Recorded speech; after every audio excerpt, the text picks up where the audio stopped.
Olá pessoal, vocês já devem ter ouvido falar das denúncias que têm sido feitas de estudantes que tentaram sua matrícula em cursos de graduação e pós-graduação, estudantes autistas, que tiveram sua matrícula indeferida nas bancas de validação e verificação, especialmente na Universidade Federal de Minas Gerais, mas não só nela. Então, hoje eu quero conversar com vocês um pouco sobre isso, para a gente entender um pouco o que está acontecendo, levantar algumas informações e algumas questões que a gente precisa sempre ter em mente, né?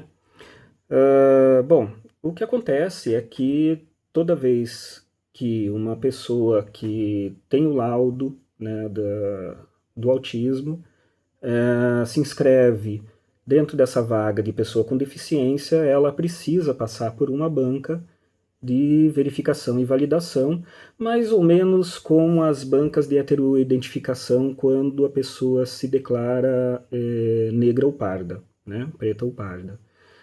E o objetivo dessas bancas é avaliar se o aluno realmente tem direito a utilizar essa vaga.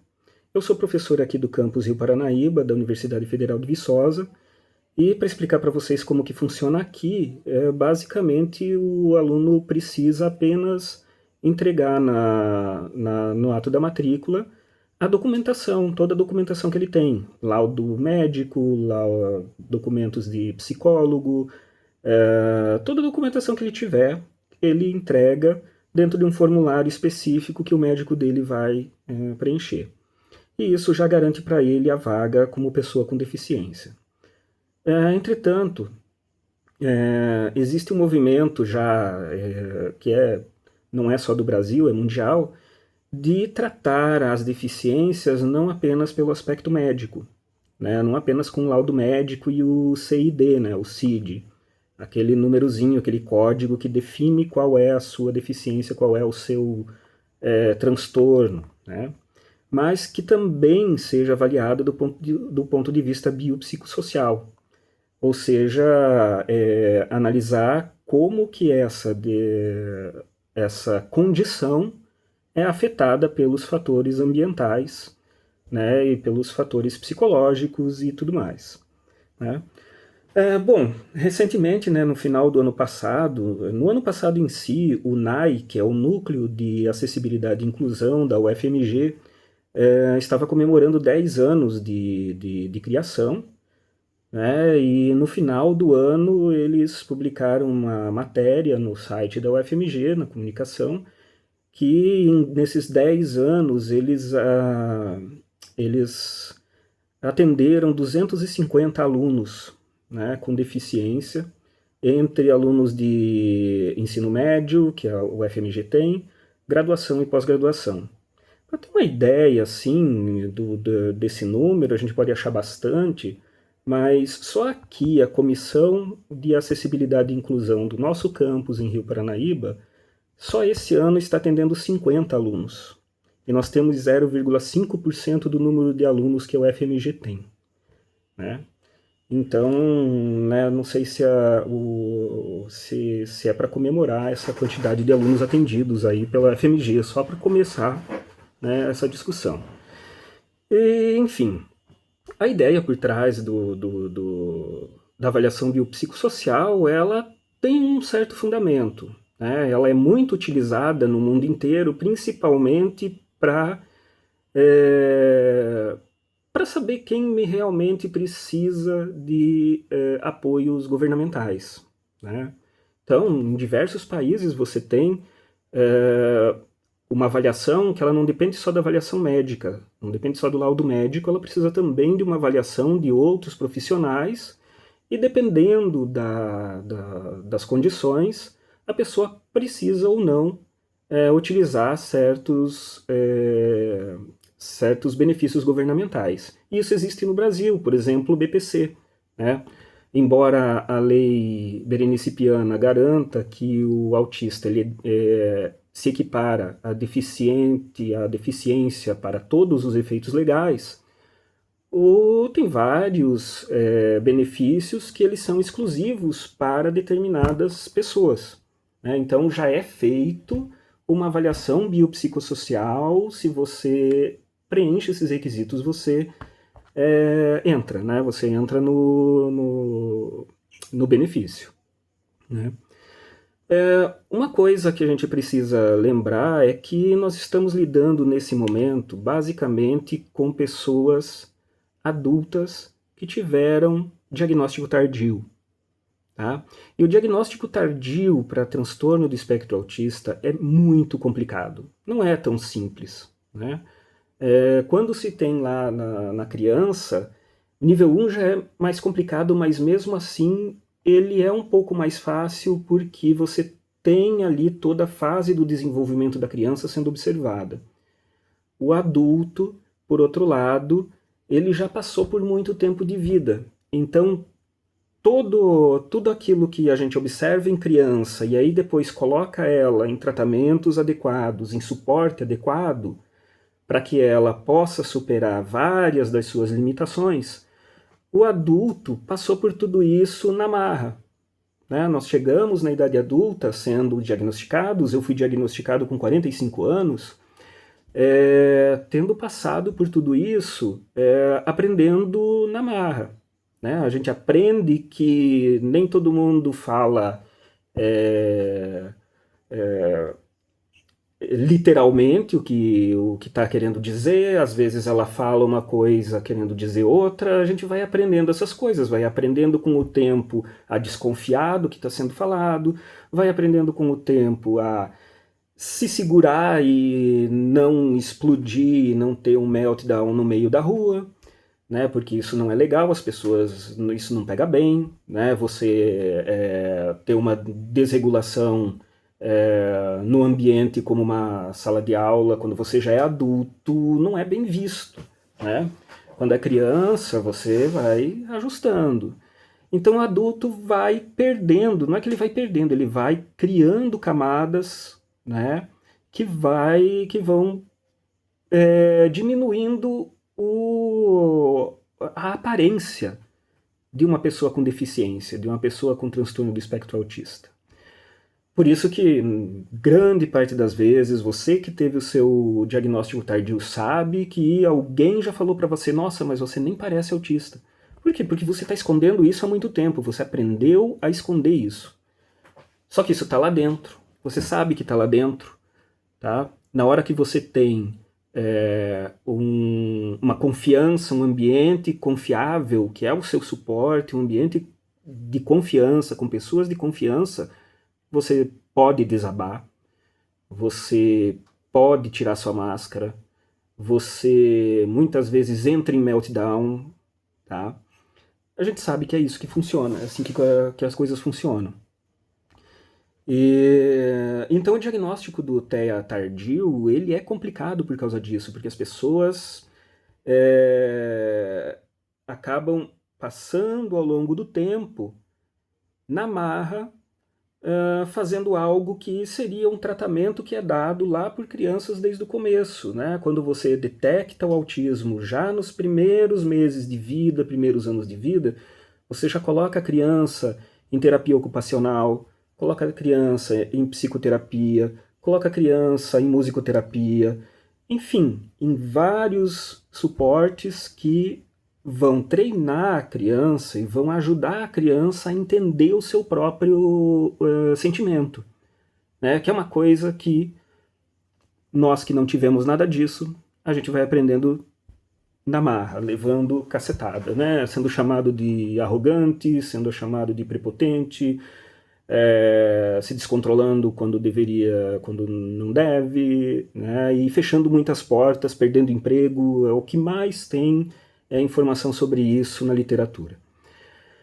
Mas aí vem o detalhe seguinte: então, para você ter um diagnóstico de TEA, tá? Para adulto ele já é um diagnóstico biopsicossocial.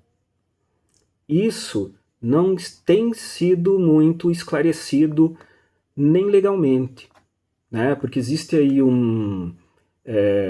uma turma, né, do Conselho Nacional de Justiça que está lidando com essa questão sobre essa avaliação biopsicossocial, se a pessoa com TEA precisa ou não da avaliação biopsicossocial. Já saiu o relatório afirmando que precisa, mas tem pouco se levado em consideração de que o diagnóstico tardio de TEA já é um diagnóstico biopsicossocial.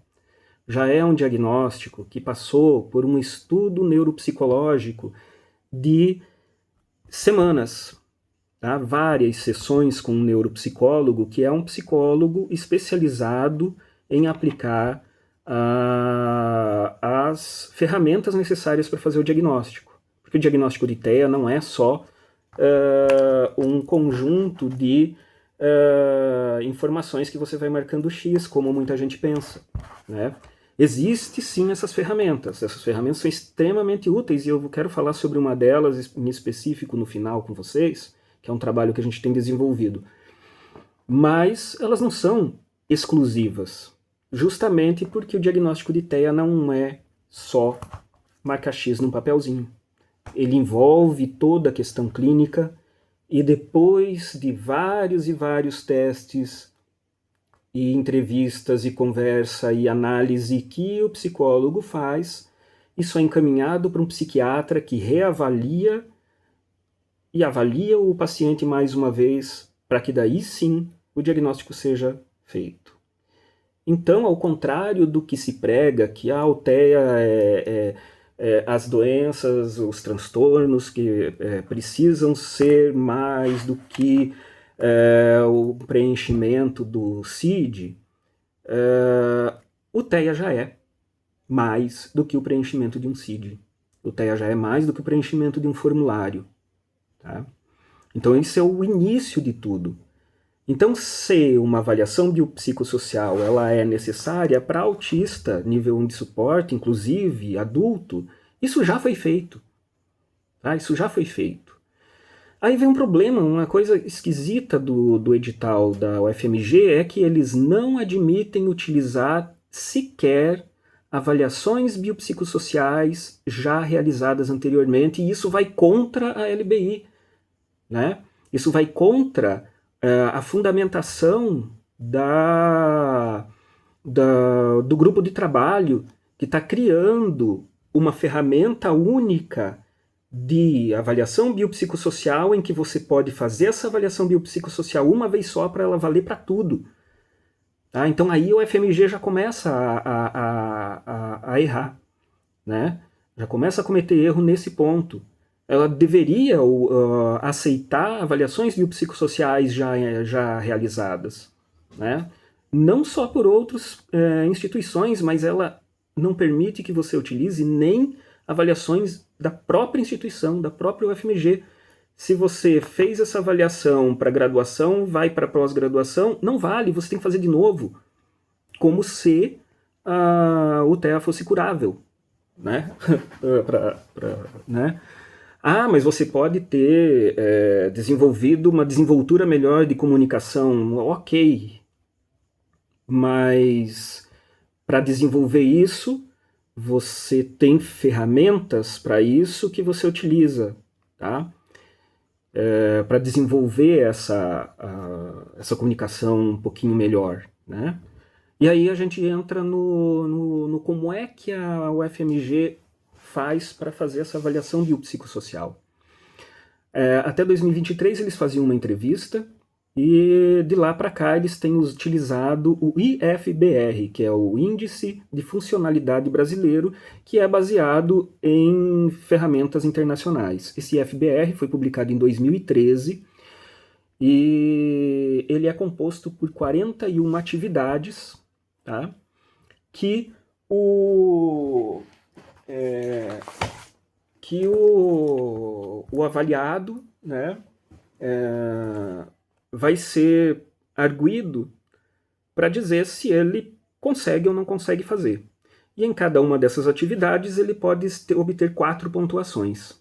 100 pontos se ele consegue desenvolver essa habilidade sozinho, 75 pontos se ele consegue desenvolver essa habilidade com algum tipo de auxílio, e aqui inclui auxílios tecnológicos, auxílios psicológicos, auxílios pessoais, auxílios sociais, auxílios ambientais, né? Então aquela tática de comunicação para se comunicar melhor com alguma pessoa tem que entrar aqui, tá? Tem que valer 75 pontos. 50 pontos se você só consegue fazer a atividade com a ajuda de alguém, tá? Com o auxílio de alguém, de outra pessoa, e 25 pontos se você não consegue fazer a atividade, certo? São 41 atividades, tá? Tem um formulário, né? Em que a pessoa vai colocando, o avaliador vai colocando a pontuação, tá? O IFBR, no final disso aqui, ele vai te dar uma pontuação que, segundo os critérios da UFMG, critérios que não são explícitos, você não encontra isso em lugar nenhum no site do UFMG, tá? Eles somam esses critérios. Ah, como é que eu sei? Eu sei porque a diretora do NAI publicou um artigo em 2024 falando alguma coisa que eles usam as resoluções do INSS.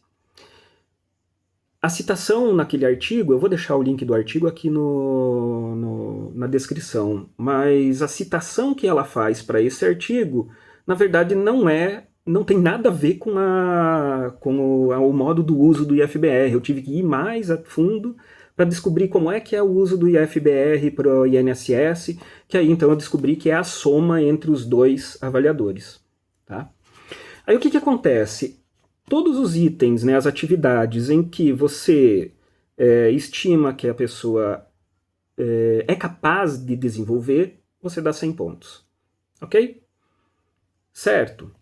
Tá. Problema agora. Problema. São 41 atividades. As entrevistas do biopsicossocial da banca de verificação e validação não duram mais do que meia hora. Alguém me diz, é possível avaliar alguém em 41 atividades em menos de meia hora? Mais do que isso, se eu sou da banca e eu não sou especialista em TEA, eu não conheço, eu não sei como que o cérebro de alguém com TEA funciona, e eu faço uma pergunta para ela, você consegue ir no supermercado?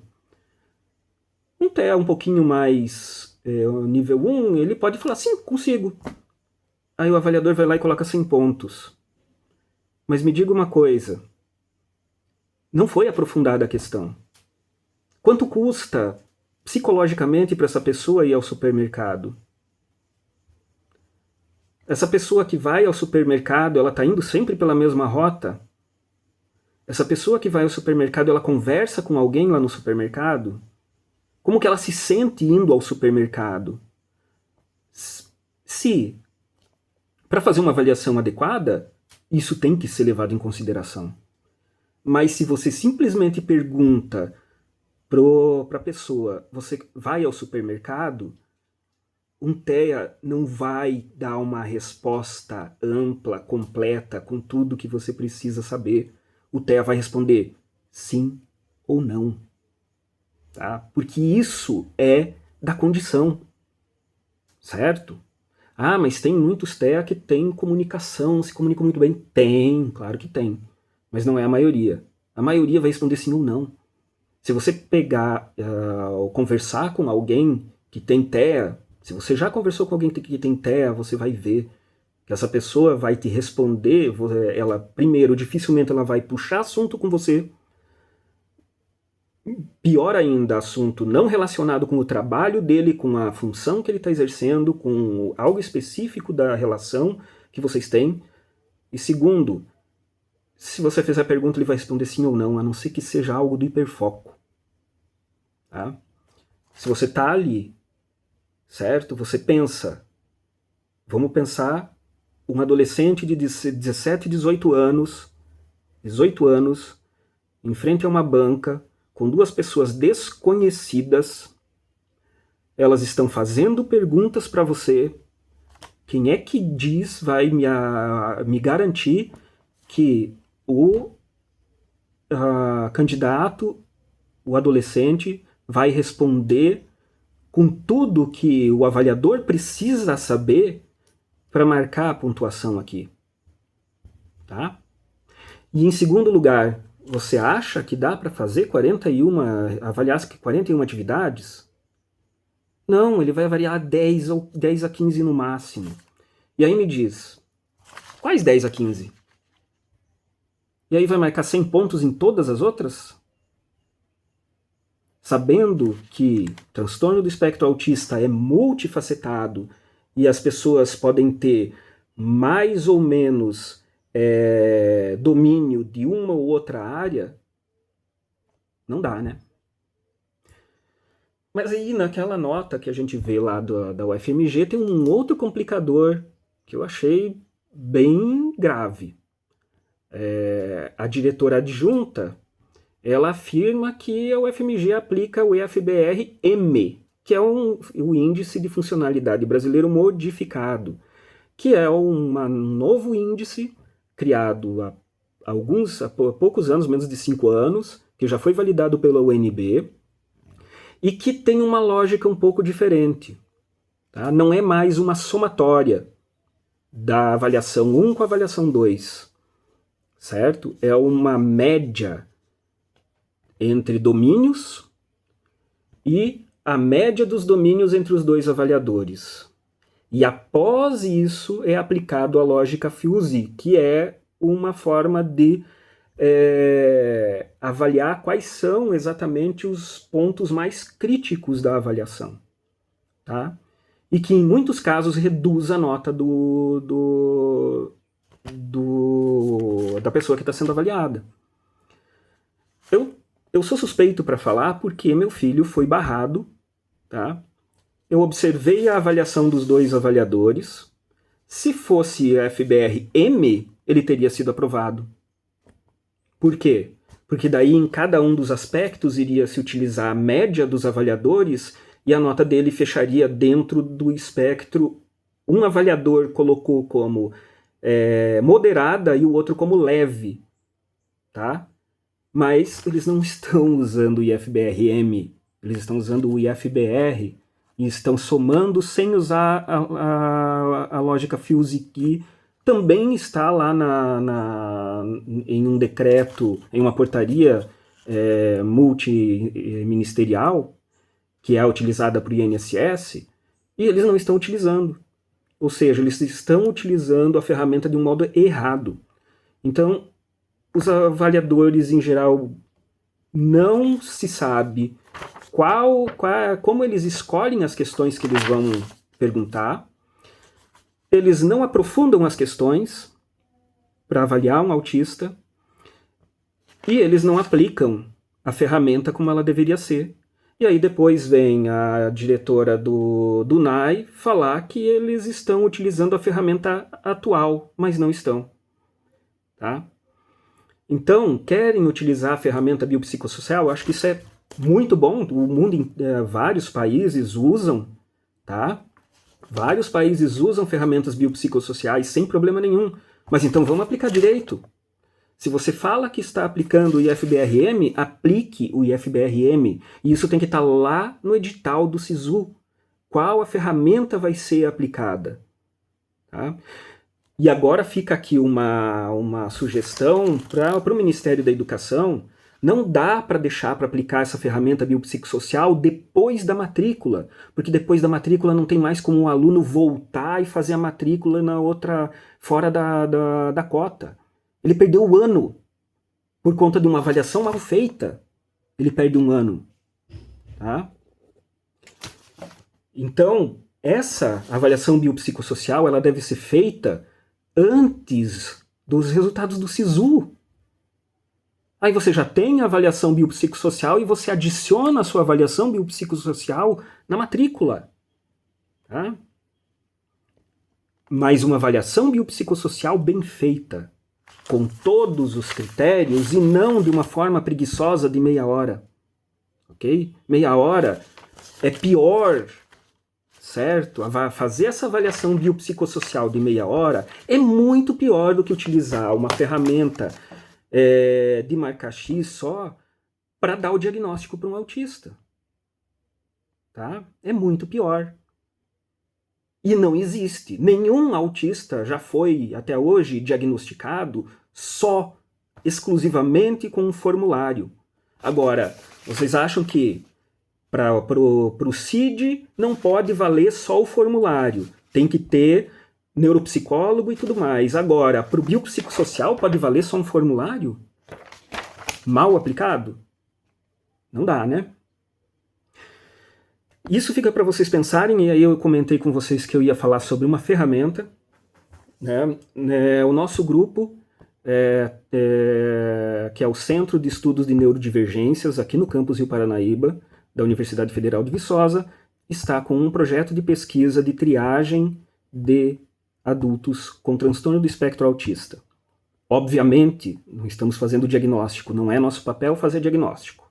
O nosso papel é levantar pessoas que foram negligenciadas durante a vida toda e que possuem o traço autista, para fornecer para eles uma informação, um norte, um esclarecimento, e até depois do resultado nós nos dispusemos a bater um papo com essa pessoa para direcionar ou conversar sobre os próximos passos, se ele obteve uma nota, um score acima do limite.